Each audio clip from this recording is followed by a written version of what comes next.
Salam alaikum. Léoma, on va parler à l'amaigrissement. Donc l'amaigrissement touche beaucoup de femmes, surtout à l'âge de l'adolescence, qui peut être inquiétant comme il peut être constitutionnel, c'est-à-dire il n'est pas inquiétant.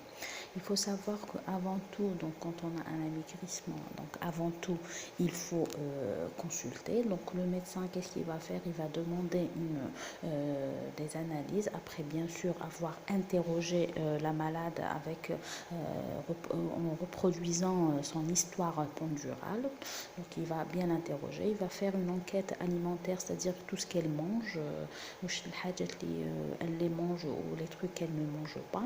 Et il va rechercher les signes associés avec un examen complet, examen clinique complet. Donc après avoir interrogé, examen clinique, il va passer à des analyses pour faire la part entre un amaigrissement constitutionnel ou bien un amaigrissement qui est pathologique, c'est-à-dire il y a une maladie quelque part.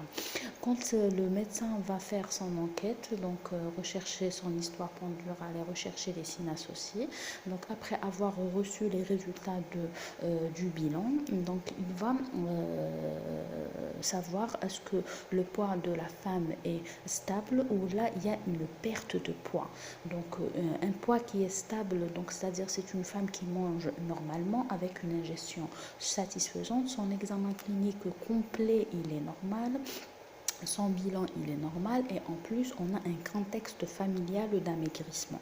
Donc là on parle de maigreur constitutionnelle, donc il faut rassurer la patiente, il faut lui dire que constitutionnellement donc elle est comme ça, donc c'est pas une pathologie.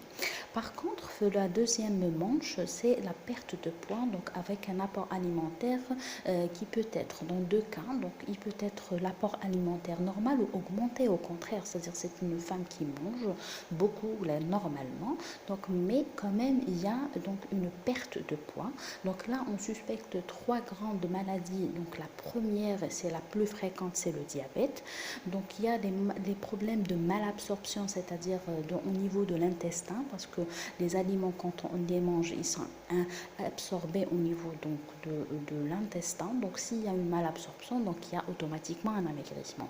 Il y a le troisième volet qui est un peu dangereux dans sa partie, c'est l'hypercatabolisme, c'est-à-dire qu'il y a une haja, le corps qui va cataboliser cette alimentation qui est bien absorbée. Donc la personne mange normalement, donc les aliments sont normalement absorbés, mais il y a un hypercatabolisme, comme si il y a quelque chose qui les prend, qui les mange à la place du corps de la personne. Donc ça peut être une hyperthyroïdie, c'est un problème entre parenthèses de goitre, comme la plupart des gens connaissent. Donc, ou bien malheureusement ça peut être une néoplasie, donc un cancer.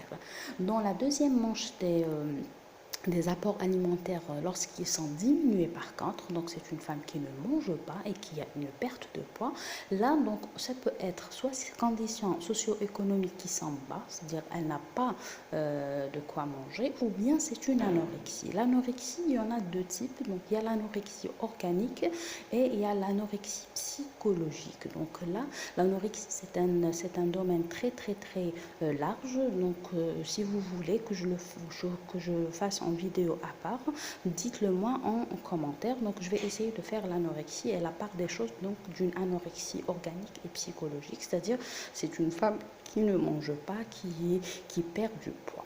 Voilà, donc pour l'amaigrissement, j'espère que j'ai répondu à vos questions. Donc n'hésitez pas à commenter et à poser des questions si vous avez des questions. Assalamu alaikum.